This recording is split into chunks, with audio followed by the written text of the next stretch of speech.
नमस्कार, superfast century देख रहे हैं आप और मैं हूं आपके साथ अवंतिका श्रीवास्तव। सबसे पहले बुलेटिन में जिक्र करेंगे कटनी का, जहां के माधव नगर थाना इलाके में तेज रफ्तार बाइक सवार युवक सड़क पर बने स्पीड ब्रेकर को नहीं देख पाया, जिसके चलते बाइक सवार सड़क पर गिर गया, जिसके चलते उसे गंभीर चोटें आई हैं। हादसा एसीसी फैक्ट्री के पास हुआ है।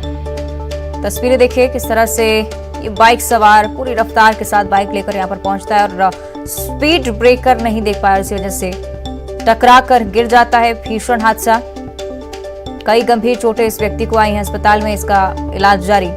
लेकिन रफ्तार में रहना किस तरह से जोखिम भरा साबित हो सकता है, तस्वीर के जरिए आप अंदाजा लगा सकते हैं। माधव नगर थाना इलाके की ये घटना है। तेज रफ्तार बाइक सवार फिलहाल अस्पताल में भर्ती है, अस्पताल में उसका इलाज जारी।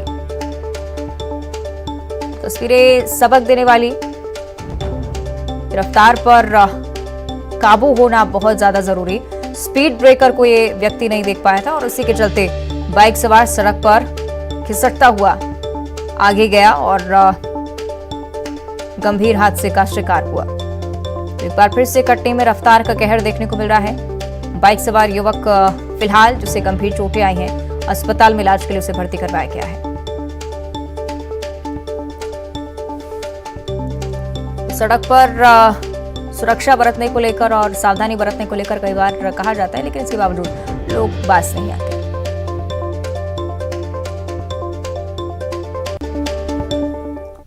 और अब भोपाल से बड़ी खबर है। चुनावी साल में अपनी मांगों को लेकर सरकार के खिलाफ कर्मचारी लगातार लामबंद हो रहे हैं। कर्मचारी संगठन अब प्रदेश के अतिथि विद्वानों की तरफ से जो कि नियमितीकरण की मांग को लेकर मोर्चा खोलते हुए नजर आने वाले। एक दिवसीय धरने पर अतिथि विद्वान बैठे हुए हैं और आगे आने वाली परिस्थितियों को लेकर भी चेतावनी जारी कर चुके हैं। भोपाल के नीलम पार्क में फिलहाल वो धरना दे रहे हैं और अतिथि विद्वानों ने ये चेतावनी दी है कि अगर जल्द ही हमारी मांगों को पूरा नहीं किया जाता है तो अगले महीने से भोपाल में एक बड़ा आंदोलन शुरू करेंगे। अतिथि विद्वान बोले कि हमें नियमित करने का वचन देना होगा, लेकिन पहले जब इस तरह के वादे हुए तो नियमितीकरण नहीं किया गया और इस बार सख्त कार्रवाई की मांग कर रहे हैं।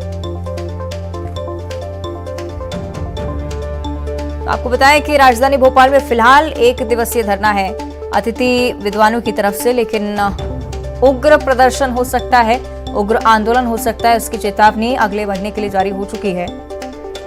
कर्मचारी संगठन ने साफ तौर पर कहा है कि पहले भी कई बार वादे किए गए थे नियमितीकरण के, लेकिन उन्हें पूरा नहीं किया गया। तो अगले महीने से एक बड़े प्रदर्शन की तैयारी, बड़े आंदोलन की तैयारी। सरकार के खिलाफ कर्मचारी संगठन लगातार लामबंद हो रहे हैं। इससे पहले सुरक्षा कर्मियों ने भी, सफाई कर्मियों ने भी हड़ताल की।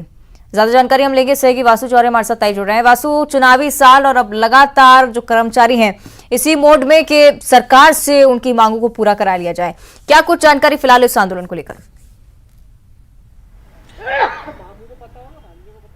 बिल्कुल अवंतिका, देखिए लगातार मध्य प्रदेश में जो कर्मचारी संगठन है वो अपनी आंदोलन जो है वो शुरू कर रहे हैं और सरकार के खिलाफ मोर्चा खोलते हुए लामबंद नजर आ रहे हैं। हमने देखा पहले जो अतिथि स्वास्थ्यकर्मी हैं उन्होंने एक लंबा आंदोलन किया, उसके बाद अब जो सब अतिथि विद्वान हैं वो नियमितीकरण की मांग को लेकर भोपाल में आंदोलन पर बैठ गए हैं। हालांकि पहला दौर है ये आंदोलन का और अतिथि विद्वानों का ये कहना है कि ये सांकेतिक एक चेतावनी के तौर पर इसको सरकार देख सकती है। एक दिवसीय ये पूरा आंदोलन है, लेकिन अगर हमारी जल्द ही मांगों को पूरा नहीं किया गया तो आने वाले समय में आंदोलन जो है वो और भी बड़ा रूप लेगा, ये कहना है अतिथि विद्वानों का। और इससे पहले भी हमने देखा है 2019 में अतिथि विद्वानों ने एक बड़ा आंदोलन किया था और उसी दौरान मुख्यमंत्री शिवराज सिंह चौहान जो मौजूदा समय में जब सरकार विपक्ष में थी तो अतिथि विद्वानों को नियमित करने की बात बीजेपी की ओर से कही गई थी और उसी बात को लेकर, उसी वचन को लेकर ये नारा जरूर देते हुए अतिथि विद्वान नजर आ रहे हैं कि अब सरकार को अपना जो वचन है वो निभाना चाहिए, क्योंकि बड़ी संख्या में मध्य प्रदेश के युवा हैं जिन्हें पढ़ाने का, जिनका भविष्य संवारने का काम अतिथि विद्वान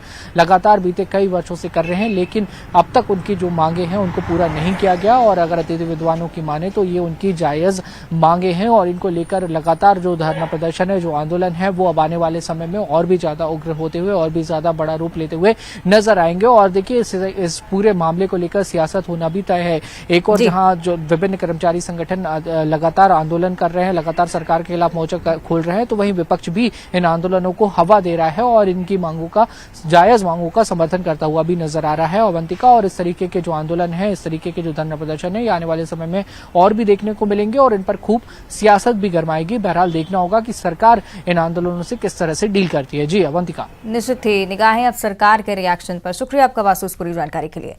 और राजधानी भोपाल से एक और बड़ी जानकारी जिसकी ओर रुख कर रहे हैं। कांग्रेस ने शहर की खराब सड़कों के खिलाफ मोर्चा खोला है। बीजेपी सरकार पर सीधे निशाना साधा है। गोविंदपुरा में कांग्रेस ने प्रदर्शन किया। कांग्रेस ने अल्टीमेटम दिया है कि सड़कों की हालत अगर नहीं सुधरती है तो घेराव की चेतावनी जारी हो चुकी है। विधायक और नगरीय प्रशासन मंत्री के बंगले का घेराव किया जाएगा कांग्रेस की तरफ से। खराब सड़कों के चलते बड़े हादसे हो रहे हैं और अब इसी को लेकर कांग्रेस प्रदर्शन की मूड में।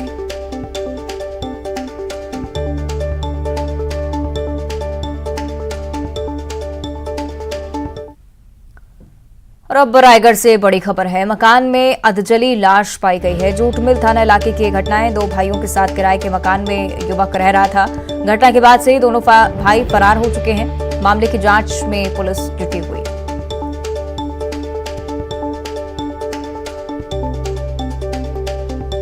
तो रायगढ़ से जानकारी, जहां मकान में अधजली लाश मिली है, इसे लेकर अब पुलिस तफ्तीश कर रही है।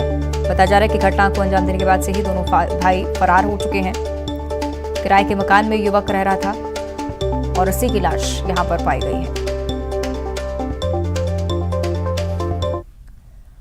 और अब कोरबा से बड़ी खबर है। कटघोरा अंबिकापुर एनएच पर हादसों का दौर लगातार जारी है। तेज रफ्तार बस यहां पर पलट गई। मवेशी से टकराकर बस सड़क किनारे पलट गई है और महिला सहित 4 बस यात्री गंभीर रूप से घायल हो चुके हैं। संजीवनी एक्सप्रेस की मदद से महिला को अस्पताल में भर्ती करवाया गया और अन्य यात्रियों को भी फौरन अस्पताल ले जाया गया। हादसे की तस्वीरें आपको दिखा रहे हैं। तेज रफ्तार बस नेशनल हाईवे पर हादसे का शिकार हुई है, अनियंत्रित होकर पलट गई है।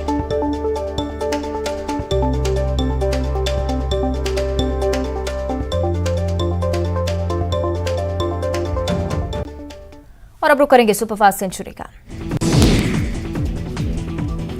मन की बात में पद्म पुरस्कार विजेताओं पर चर्चा। पीएम ने शिवपुरी और कांकेर के विजेताओं का किया जिक्र। रायगढ़ के मिलेट कैफे की भी तारीफ की। विकास के लिए मध्य प्रदेश सरकार फिर लेगी कर्ज। 15 सालों के लिए 2000 करोड़ का कर्ज लेगी सरकार। 2022 से 23 में 14,000 करोड़ का सरकार ले चुकी है।